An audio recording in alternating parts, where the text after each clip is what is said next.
One guy wrote me a letter and said, Dr. Hovind, your video series was bought for our local high school, Waverly High, in Ohio.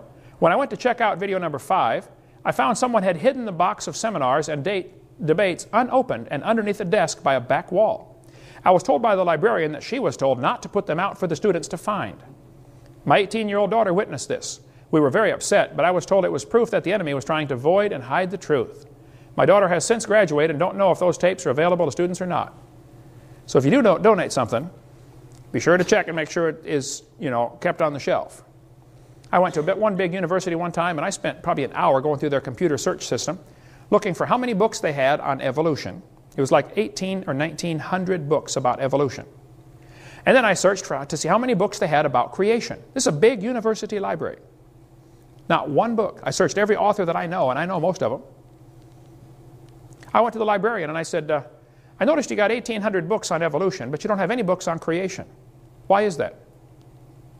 She said, there is too a good book in here on creation. She said, I put it in here myself. It's from my church, the Watchtower Society. Oh, brother, we got one Jehovah's Witness book in here and 1,800 teaching evolution. And then they brag about being a liberal university and giving the kids a liberal education. You're lying. A liberal education is when you look at all sides. Let's just discuss all sides and then decide where the truth lies. They don't want to compare evolution with creation because evolution looks stupid next to the truth. There's some practical things we can do, folks, to fix this. Number one, you can demand that the schools cut out the pages with false information. You don't have to get creation in the schools, and you don't have to get evolution out. Just simply get the lies out. You can tell them you want them to glue the pages together, or you can at least put a warning sticker in the front cover saying, kids, the information on page 97 is not correct. Or, list the pages. I volunteered many times, and I'll do it again. If you will send me your textbook, I will check the pages that need to be torn out. I'll make a tape recording while I'm traveling someplace, and I'll hand you the tape, and it'll say, the information on page 84 is wrong, tear that page out, and, page 217 is wrong, and I'll list the pages. And if you tore the pages out of the book, it won't cost the school 1 penny. I'll show you. It's so simple.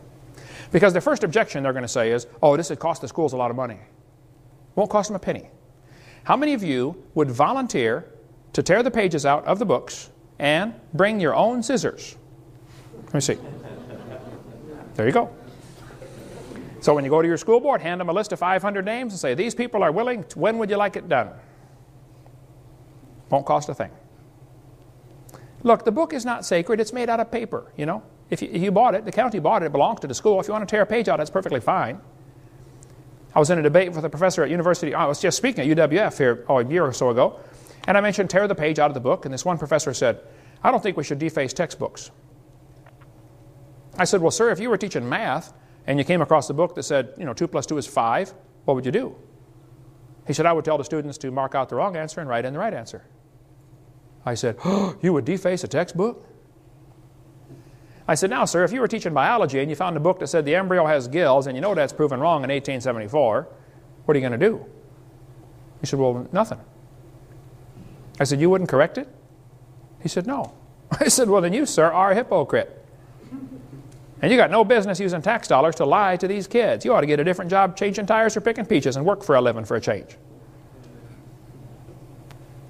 Guys like that burn me up, brother. Like a leech, sucking on somebody else's blood that they built, Number 4, you can give the kids my little brainwashed book. There are different people around the country that buy these by the thousand and give them out to people in their schools. One guy from Santa Rosa County bought 3,000 of these books several years ago, gave them to all the kids in the county. They're going to have a hard time teaching evolution for a while over there. Buy some books, or go to your school board and say, would you please vote to purchase this book to go along with our biology book so the kids can see the lies in their books? If the school board buys them, great. If you get them, more than 10, you get them for $1 a piece. If the school board says, no, we don't want those books in school, then you run a full-page ad in your paper, stop by the following address and pick up the book the school board banned. Now the kids will get it and read it. Yeah. Florida has a law. They've changed the number now. It used to be 233.09E, I believe. But they changed it so people couldn't find it, I guess. It's now Florida Statute 1006.35, Accuracy of Instructional Materials. Do you know, state of Florida legislature can vote to recall books if they're not accurate. They can write letters to the publishers and demand that they change the books. The law is on the books, folks. The textbooks are supposed to be accurate, but they're not. They contain 50-some lies in every textbook I've seen. Get the pages out. Texas has a law requiring textbooks to be accurate. Wisconsin has a law requiring textbooks to be accurate. Alabama has a law that says textbooks shall be adequate and current. Well, if they're still teaching the baby has gill slits, they're not current. They're 128 years behind the times. Alabama used to have a sticker. They modified it now, watered it down some, but the sticker used to say, "This textbook discusses evolution, a controversial theory." And students need to learn there's a difference between microevolution, which is a fact, and macroevolution, which is not a fact. Go Bama. California has a requirement, textbooks shall be factually accurate. Many states have this requirement, but they're just simply not enforcing it. Did you know the publishers will publish a special book just for our state? If the committee got together and said, "Look, Glencoe, we like your book, however, we want you to take out chapter 3. Or take out the following pages." Do you know how much money is spent just in one school district on textbooks? A publisher would be foolish not to turn down a contract for $750,000. They'll publish a special book. They do it all the time for different states. Get on that committee and do something about it. You can also, parents, be aware that your kids can be exempted from anything you don't want them taught. If you don't want your kids taught evolution, you sign a little paper that says, "I do not want my student taught evolution. It's against my religious convictions." Have it notarized, sign, and give it to the school principal, the teacher, superintendent. And if they do teach your kid evolution, or if they say, "Oh, you've got to stay in class," then you can simply say, "Do you discriminate against people because of their religion?" Ooh, that'll get their attention. Here are some pitfalls you got to watch for in your school. I've seen this so many times. If the school is going to have a good program, some left-wing liberal will make sure that it's an opt-in program. In other words, you have to get parents' permission to go to the program. This happens all the time when I speak in schools. The kids have to come back with a note and saying it's okay for me to go to Hovind's program. But if you're going to have some homosexual speak in your school, or some lesbian about the gay lifestyle, which is not gay at all, and it's not a lifestyle, it's a death style. If they're going to speak in your school, they'll make sure it's an opt-out program. You see the difference? In other words, you have to get a note in order to not come. But if it's a good program, you got to get the note to go. And if it's a bad program, you got to get a note to not go. They don't want a level playing field, folks. And if you have a superintendent or a school principal that tries that one, you ought to help him get a different job too. Put the pressure on. He just needs to find a new job, maybe in a new county someplace. Some practical steps you can do. Number one, kids, don't confront your teachers publicly. Try to talk to them after class. Now listen carefully. If you are late to class frequently, if you're a troublemaker or a goof-off, if you never do your homework, if you don't pay attention in class, then please don't tell them you're a Christian. Shut your mouth.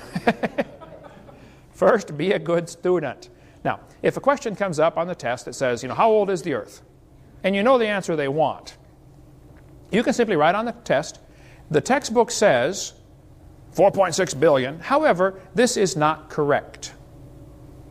Now they know you learned the book, you did your homework, but you don't believe it, you didn't swallow it. That's perfectly fine. Number two, you can ask to be exempt. Now parents have to do this, the kids can't do it. I am not positive of that statement, but I believe it has to be done by the parents. You have to say, I want my child exempt from anything that's against our religion. Sign a note, give it to the school.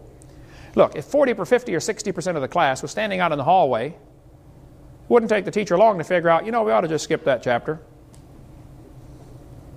I had one guy call me up one day, he said, Brother Hovind, my second grade daughter has watched your videotapes probably 50 times. She can quote them. I don't know why kids watch the same tape over and over and over and over. He said, my second grade daughter's teacher just called me. And she said, sir, every time I talk about something in the class having to do with evolution, your daughter stops me and says, teacher, no, that's not right. And the teacher said, I just want you to know, I'm going to skip evolution for the rest of the time this girl's in my class. My first thought was, yay, this is great. And then I thought, why are we sending second graders off to war? Why aren't the parents fighting this battle? The second grader ought to be able to go to class and read the book and believe what they're taught. Why are we allowing lies in the textbooks? Why are we allowing liars to teach? Don't lie to the kids. You can contact Joe Baker. He helps folks set up meetings on getting kids in their school fired up on to do something in their local school. Joe had me come speak at his high school in Pennsylvania. They had an auditorium, seats about 1,000 people. They had 1,500 people come. The principal was pulling his hair out, nervous as a cat, thinking the fire marshal's going to come, arrest me and throw me in jail, They turned away like 300 people at the door, said, no, you can't get in. And I spoke for over 2 hours at that public high school in Pennsylvania. Joe Baker arranged the whole thing, and he's been on fire for God ever since. Get a hold of him and say, what can I do in my school? If you're a public school student and you want to do something, Joe can help you get going. Some practical steps. You can give your teachers a video to watch at home. You can pray for them. Teaching is a tough job. My brother's in his 34th year. He said, Kent, it's not fun anymore. I can't wait to quit teaching. I'm sick of this. Teaching public school up in Illinois. My mom retired from teaching public school. You can invite your teachers to a creation seminar. You can have them call me with any questions. You can ask my secretary, Martha, sitting right there.